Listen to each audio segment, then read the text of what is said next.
Let's embark on a journey that explores the top 10 shocking and secretive facts about the Andaman Islands. From untouched beaches to uncontacted tribes, this tropical paradise hides more than just beauty. You'll discover the eerie stories of the Sentinelese, a tribe that fiercely guards their isolation by shooting arrows at intruders. There are also mysterious remnants of British-era prisons, where political prisoners suffered, and rumors of what they eat and what they do to people who trespass certain areas that no one's supposed to talk about. It's paradise, but with a shocking twist. Wait until to find out what happened to this poor man. 10. One of the oldest human populations. Genetic studies suggest that the Andamanese tribes have been isolated for tens of thousands of years, making them one of the oldest continuous populations in the world. They are thought to have migrated from Africa around 26,000 to 38,000 years ago. The indigenous people of the Andaman Islands have lived there for over 2,000 years, possibly much longer, with some evidence suggesting continuous occupation for around 35,000 to 40,000 years.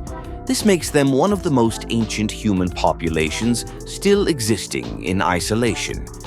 The Andaman Islanders are thought to be descendants of some of the first humans who migrated out of Africa around 100,000 years ago, potentially using land bridges and shallow seas during the Ice Age to reach the islands. This ancient origin, combined with their extreme isolation, has made them a subject of fascination and speculation for centuries. 9. The British are coming. The arrival of the British in the Andaman Islands marked the beginning of significant changes for the Anj and other indigenous groups. The colonists' efforts to pacify the local populations often involved violent confrontations, leading to the loss of life and territory.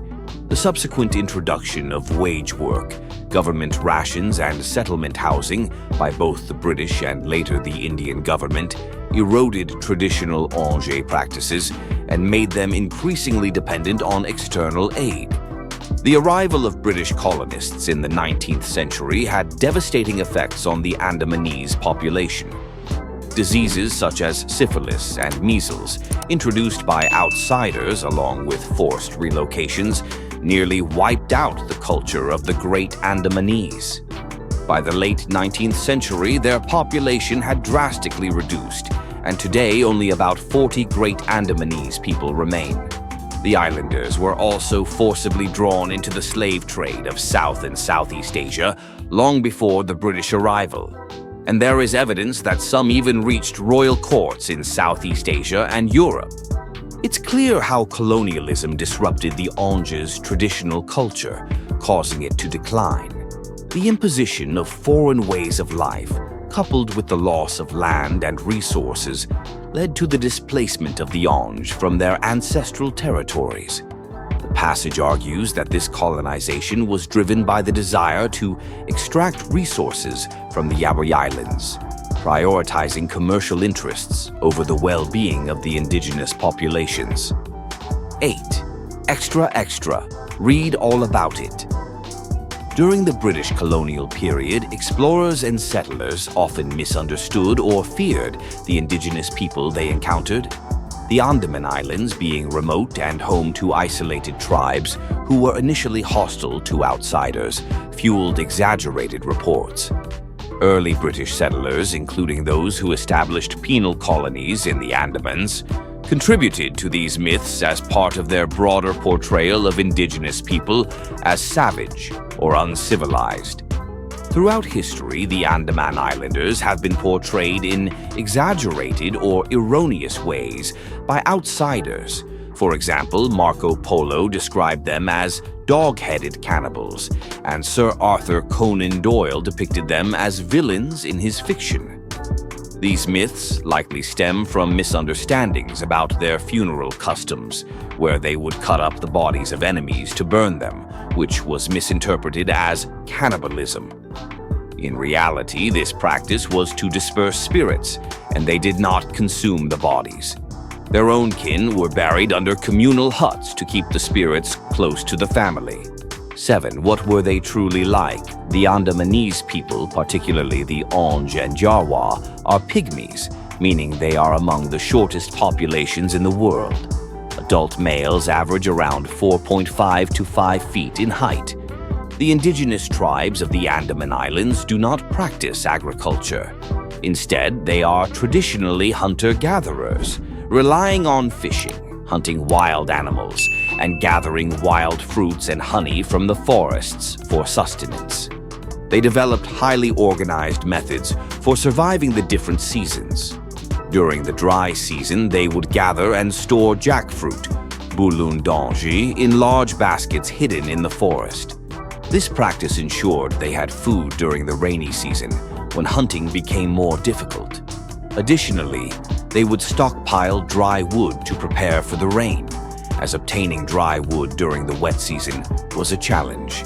Their shelters, such as the tokabe, communal hut, were built before the rains, providing them with comfortable protection from the elements. They relied on hunting and fishing for sustenance, particularly during the dry season. They hunted wild boars and fished in the creeks, collecting prawns and other seafood. One of the unique aspects of their hunting tradition was catching turtles and dugongs at low tide using group effort rather than sophisticated tools like harpoons. They used natural torches and incense made from forest materials, and through communal strategies they encircled turtles to capture them. Did you know the Onge and Jarwa people traditionally did not know how to make fire from scratch? Instead, they kept a perpetual fire burning in their community. If their fire went out, they would go to another group to borrow fire rather than starting a new one. 6. Spiritual beliefs and the role of ancestors.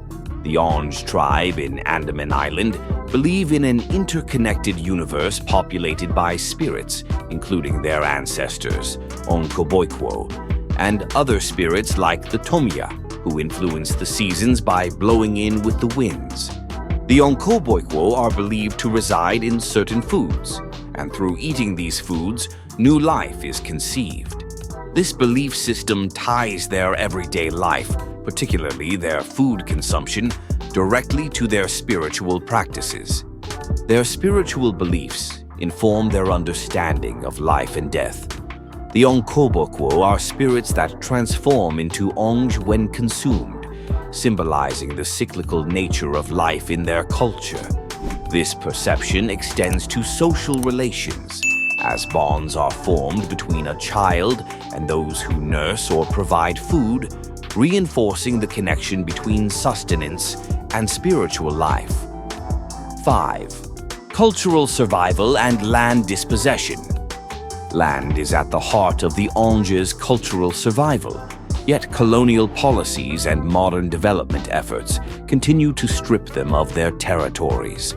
As their land is taken over for roads, farms, and other commercial ventures, the Onge are forced into restricted settlements, limiting their ability to live according to their traditional ways. The Indian government's policies, while framed as humanitarian, continue to contribute to the erosion of the Onge's culture, leaving them with fewer resources and less autonomy. 4. Did they eat people? In the 19th and early 20th centuries, media reports about cannibalistic tribes were often popularized because they made for gripping stories, attracting readers. These stories were often exaggerated or fabricated to sell newspapers or to reinforce the exotic and dangerous portrayal of remote peoples. In reality, the Andamanese people have rich cultures with their own traditions and survival practices that have nothing to do with cannibalism. Most of the fear was rooted in unfamiliarity, colonial prejudice, and sensationalized storytelling. One of the main sources of these rumors can be traced back to the British colonial era, particularly when they established penal colonies on the islands in the 19th century.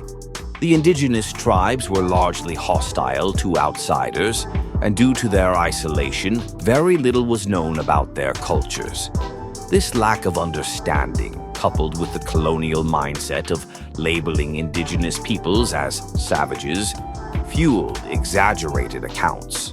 These stories have been thoroughly debunked by modern anthropologists and researchers who have studied the tribes closely. Although the Andamanese people were known to be fiercely protective and sometimes violent towards intruders, this was primarily in defense of their territories rather than any ritualistic or cannibalistic behavior. The persistence of these rumors is more a reflection of the way indigenous groups were historically portrayed in colonial literature than any real evidence of cannibalism. 3. What is the island like now? As a tourist destination, the Andaman Islands offer a blend of natural beauty, adventure, and cultural history. Andaman boasts some of India's most beautiful beaches. Radhanagar Beach on Havelock Island is particularly famous. This time of year is perfect for adventure seekers, with activities such as snorkeling, scuba diving, and sea walking in crystal clear waters. The vibrant marine life and coral reefs at sites like North Bay, Havelock, and Neil Islands are a must-see. With calmer seas post-monsoon, it is ideal for boat tours and island hopping. You can visit islands like Ross Island and Jolly Buoy to experience historical ruins, secluded beaches, and the diverse flora and fauna of the region. And if you're into nature, you can explore the dense forests of Mount Harriet National Park or embark on guided night walks for a chance to observe the island's unique nocturnal wildlife. 2. Is it dangerous today? The Andaman Islands are generally considered safe for tourists, but like any remote destination, there are a few risks to be aware of. Saltwater crocodiles. These apex predators are abundant in the mangroves and along the coastlines of the Andaman Islands. Saltwater crocodiles, often referred to as salties, can grow over 5 meters long and are responsible for several life-threatening attacks. They are opportunistic hunters preying on anything near water, including humans. Tourists and locals are advised to stay clear of murky waters and avoid swimming in unmonitored areas. Falling coconuts. It might sound surprising, but falling coconuts are a genuine hazard in tropical areas, and the Andaman Islands are no exception. Coconuts can weigh up to 3 kilograms, and a fall from a 30-foot tree could cause serious injuries. Always be cautious when resting or walking near coconut palms. Cyclones and tropical storms. The islands experience cyclonic activity, particularly between October and December. These storms bring violent winds, torrential rains, and storm surges, which can lead to dangerous flooding and destruction. Visitors should stay updated on weather conditions and follow local evacuation guidelines during cyclone warnings. Poisonous fish and sea creatures.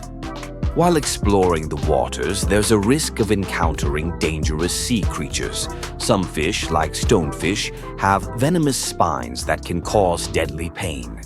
Additionally, sharp fish bones can cause serious injury if stepped on or handled carelessly. Always wear protective footwear when walking in the shallow waters. Hostile tribes. The indigenous tribes in some parts of the Andaman Islands, like the Sentinelese, are known to reject any contact with outsiders. They have been known to attack those who attempt to land on their islands using bows, arrows, and spears.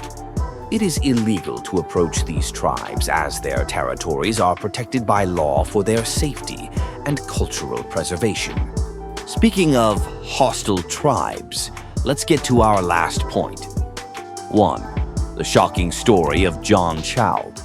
John Allen Chau, an American missionary, was killed in November 2018 while attempting to make contact with the isolated Sentinelese tribe on North Sentinel Island in the Andaman Islands. The Sentinelese are a fiercely independent indigenous tribe known for rejecting all external contact. The Indian government has long prohibited outsiders from visiting their island, in part to protect the tribe from disease and external influences, as they are extremely vulnerable due to their isolation. Chau, motivated by his Christian faith, aimed to convert the Sentinelese to Christianity, despite warnings from locals, fishermen, and the Indian government about the dangers. On November 14, 2018, he paid local fishermen to illegally take him close to the island. After a few failed attempts to communicate with the tribe, during which they shot arrows at him, he returned, leaving behind supplies. Determined to succeed, Chau returned the following day. Witnesses report that he was attacked, killed, and buried by the tribe on the beach. This incident sparked widespread discussion about the ethics of missionary work, the rights of indigenous people, and the legalities of such contact. The Indian authorities ultimately decided not to recover Chau's body, in part to avoid further conflict with the Sentinelese. John Allen Chau's body was never recovered. After his demise on North Sentinel Island, the Indian authorities decided not to retrieve his body due to the dangerous nature of the island and the hostile behavior of the Sentinelese tribe. They were concerned that any attempt to recover Chau's body could provoke a violent response from the tribe and violate their desire for isolation. So we've explored the top 10 shocking and secretive facts about the Andaman Islands. What do you think is going on with the hidden tribes today? Let me know in the comments below. Like and share the video to keep everyone safe, and make sure to subscribe as we bring you the wildest adventure tales from around the world.